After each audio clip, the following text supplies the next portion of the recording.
احسان کا معاملہ رکھو۔ یقین جانو اللہ کسی ایسے شخص کو پسند نہیں کرتا جو اپنے پندار میں مغرور ہو اور اپنی بڑائی پر فخر کرے، اور ایسے لوگ بھی اللہ کو پسند نہیں جو کنجوسی کرتے ہیں اور دوسروں کو بھی کنجوسی کی ہدایت کرتے ہیں، اور جو کچھ اللہ نے اپنے فضل سے انہیں دیا اس سے چھپاتے ہیں۔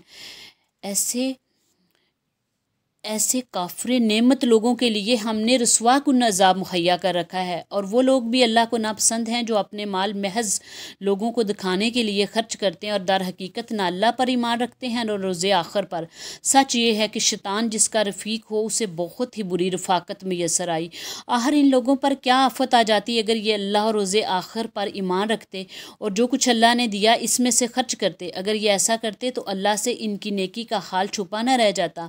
اللہ کسی پر ذرا برابر بھی ظلم نہیں کرتا۔ اگر کوئی ایک نیکی کرے تو اللہ اسے دو چند کرتا ہے اور پھر اپنی طرف سے بڑا اجر عطا فرماتا ہے۔ پھر سوچو کہ اس وقت یہ کیا کریں گے جب ہم ہر امت میں سے گواہ لائیں گے اور ان لوگوں پر تمہیں یعنی محمد صلی اللہ علیہ وسلم کو گواہ کی حیثیت سے کھڑا کریں گے۔ اس وقت وہ سب لوگ جنہوں نے رسول کی بات نہ مانی اور اس کی نافرمانی کرتے رہے تمنا کریں گے کاش زمین پھٹ جائے اور وہ اس میں سما جائیں۔ وہاں یہ اپنی کوئی بات اللہ سے نہ چھپا سکیں گے۔ اے لوگو جو ایمان لائے ہو، جب تم نشے کی حالت میں ہو تو نماز کے قریب نہ جاؤ۔ نماز اس وقت پڑھنی چاہیے جب تم جانو کہ کیا کہہ رہے ہو، اور اسی طرح جنابت کی حالت میں بھی نماز کے قریب نہ جاؤ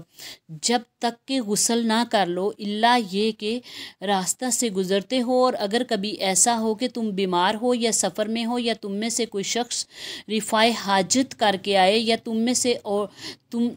نے عورتوں سے لمس کیا ہو اور پھر پانی نہ ملے، پاک مٹی سے کام لو اور اس سے اپنے چہروں اور ہاتھوں پر مسح کر لو، بے شک اللہ نرمی سے کام لینے والا اور بخشش فرمانے والا ہے۔ تم نے ان لوگوں کو بھی دیکھا جنہیں کتاب کے علم کا کچھ حصہ دیا گیا، وہ خود ضلالت کے خریدار بنے ہوئے ہیں اور چاہتے ہیں کہ تم بھی راہ گم کر دو۔ اللہ تمہارے دشمنوں کو خوب جانتا ہے اور تمہاری ہدایت اور مددگاری کے لیے اللہ ہی کافی ہے۔ جن لوگوں نے یہودیت کا طریقہ اختیار کیا ان میں سے کچھ لوگ ہیں جو الفاظ کو ان کے محل سے پھیر دیتے ہیں اور دین حق کے خلاف نیش زنی کرنے کے لیے اپنی زبانوں کو توڑ موڑ کر کہتے ہیں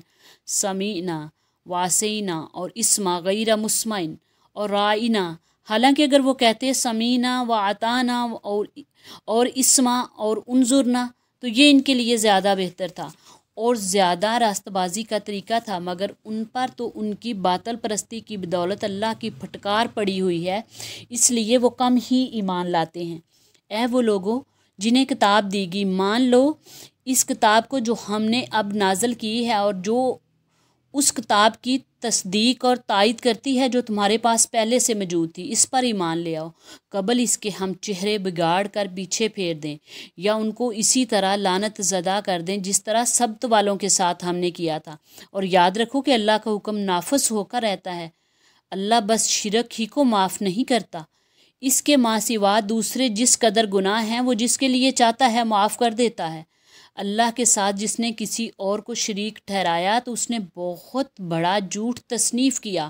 اور بڑے سخت گناہ کی بات ہے۔ تم نے ان لوگوں کو بھی دیکھا جو بہت اپنی پاکیزگی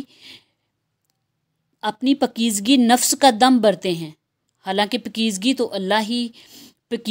اللہ ہی جسے چاہتا ہے عطا کرتا ہے، اور انہیں جو پاکیزگی نہیں ملتی تو در حقیقت ان پر ذرا برابر ظلم نہیں کیا جاتا۔ دیکھو تو صحیح، یہ اللہ پر بھی جھوٹے افطرا گڑنے سے نہیں چوکتے، اور ان کے صریحاً گناہ گار ہونے کے لیے یہی گناہ کافی ہے کہ اللہ پر یہ جھوٹ باندھتے ہیں نا، ان کے صریحاً گناہ گار ہونے کے لیے یہی گناہ کافی ہے۔ کیا تم نے ان لوگوں کو نہیں دیکھا جنہیں کتاب کے علم میں سے کچھ حصہ دیا گیا ہے اور ان کا حال یہ ہے کہ جبت اور طاغوت کو مانتے ہیں اور کافروں کے متعلق کہتے ہیں کہ ایمان لانے والوں سے تو یہ زیادہ صحیح راستے پر ہیں۔ ایسے ہی لوگ ہیں جن پر اللہ نے لعنت کی ہے، اور جس پر اللہ لعنت کر دے پھر اس کا کوئی مددگار نہیں پاؤ گے۔ کیا حکومت میں ان کا کوئی حصہ ہے؟ اگر ایسا ہوتا تو یہ دوسروں کو ایک پھوٹی کوڑی تک نہ دیتے۔ پھر کیا یہ دوسروں سے اس لیے حسد کرتے ہیں کہ اللہ نے انہیں اپنے فضل سے نواز دیا؟ اگر یہ بات انہیں معلوم ہو کہ ہم نے تو ابراہیم کی اولاد کو کتاب اور حکمت عطا کی اور ملک عظیم بخش دیا، مگر ان میں سے کوئی اس پر ایمان لایا اور کوئی اس سے منہ موڑ گیا، اور منہ موڑنے والوں کے لیے تو بس جہنم کی بھڑکتی ہوئی آگ ہی کافی ہے۔ جن لوگوں نے ہماری آیات کو ماننے سے انکار کر دیا، انہیں بالیقین ہم آگ میں جھونکیں گے، اور جب ان کے بدن کی کھال گل جائے گی تو اس کی جگہ دوسری کھال پیدا کر دیں گے تاکہ وہ خوب عذاب کا مزہ چکھیں۔ اللہ بڑی قدرت رکھتا ہے اور اپنے فیصلوں کو عمل میں لانے کی حکمت رکھتا ہے۔